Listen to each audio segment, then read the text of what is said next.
Hi all, this is Austin's Animals, collecting all things furry. And I just got back from San Diego Comic-Con. Now, if you haven't watched my Comic-Con video, check it out. It's like 5 minutes, just kind of a compilation of all the things I saw. And then the Dungeons & Dragons Tavern, did a second video on that.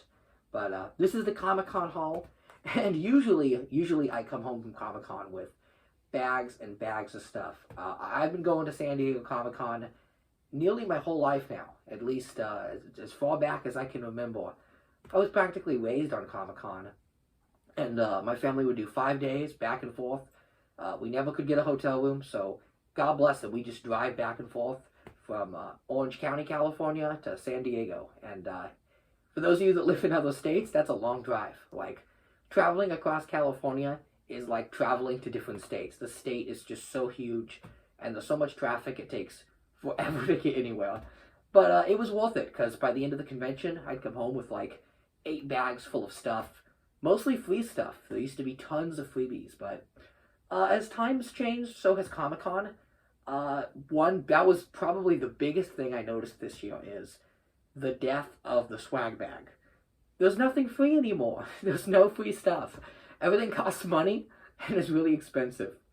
Like, for example, so I went to the Dungeons & Dragons Tavern, which was awesome. It was so cool. Such an amazing and immersive experience. I loved every second of it. I just ate it all up.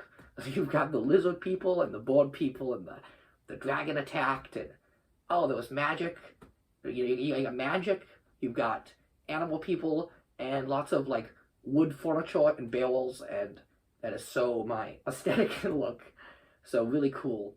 But there was no freebie. Like, you do the whole, it's a half-hour show, and the reward you get for, slaying the dragon and saving everything is a photo. You get in the gelatinous cube, which I did. I'll probably put that photo right now.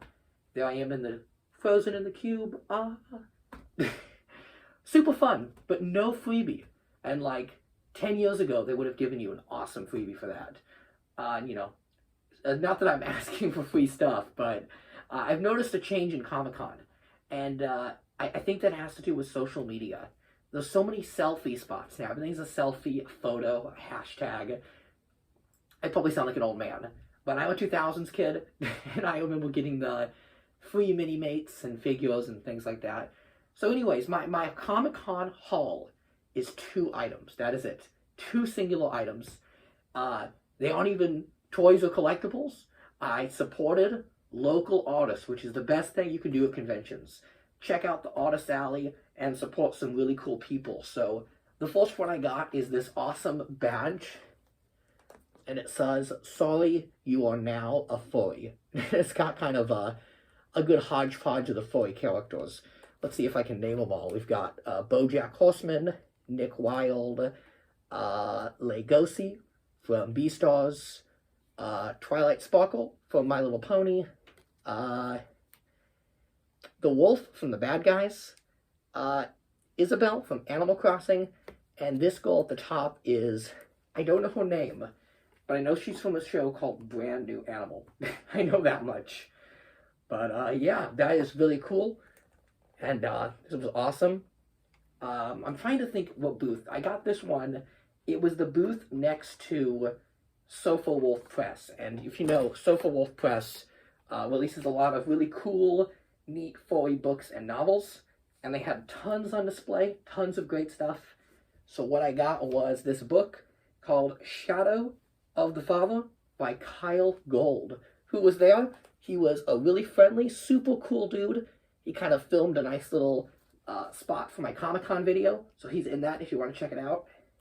And I picked out this book. They say never judge a book by its cover, but I did. I liked the cover of this. It looked really cool. The fox people, it's got that fantasy look, animals, the synopsis on the back sounded interesting. It's kind of a 2-class society.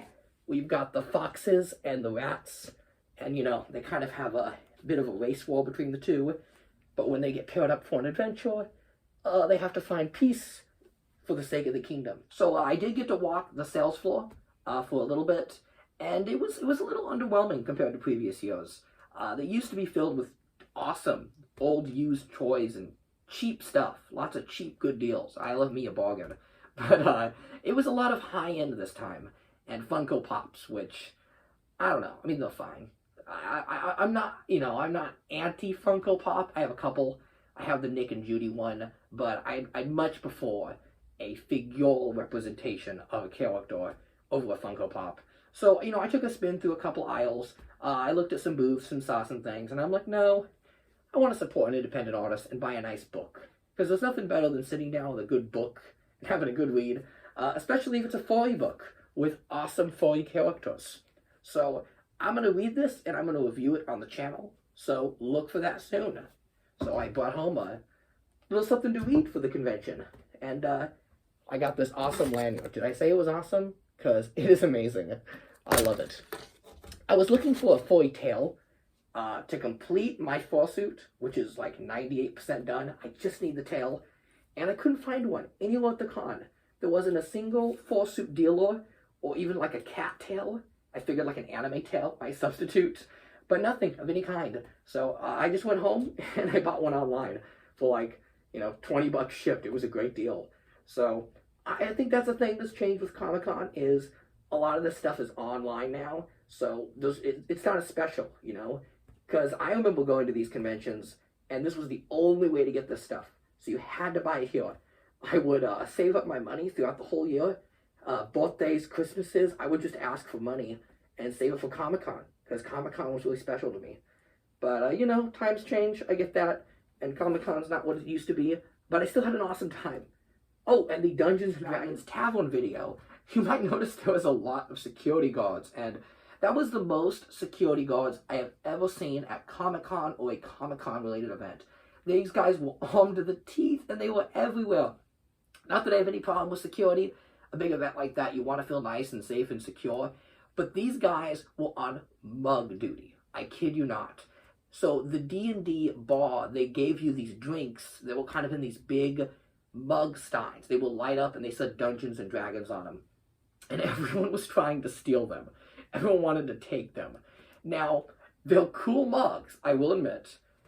But, I mean, why risk that, Maybe these people got a little too carried away in the Dungeons and Dragons and wanted to be a thief, right? It was funny, because right as I was about to enter the event, this teenager was smuggling a glass under his jacket, and the guards instantly were like, we know you've got a glass. Hand it here. So, I just want to say, if you went to this event and you wanted one of those mugs, check this out. You can go to Spencer Gifts. Yes, Spencer Gifts of all places, like the sex store. And they've got this. This is the coolest Dungeons and Dragons mug ever. And it's so much nicer than the ones they had at that Comic-Con experience. And it's like $14, $15. It is so cheap. I know, this thing feels like it should cost $50 to $60. And at Comic-Con it probably would, because some of the D&D stuff I looked at was crazy. Like D&D dice for $50. It was just astronomically high. I get that it's specialty, and a lot of it's handmade. I respect that. The artist sets the price. But boy, some high prices at the con. So yeah, don't risk losing a limb to steal a glass at the D&D event. Just buy this one. This mug is awesome. So yeah, that was Comic-Con. I think the Dungeons & Dragons Tavern was the highlight. I got to pick up some cool swag. Sofa Wolf Press.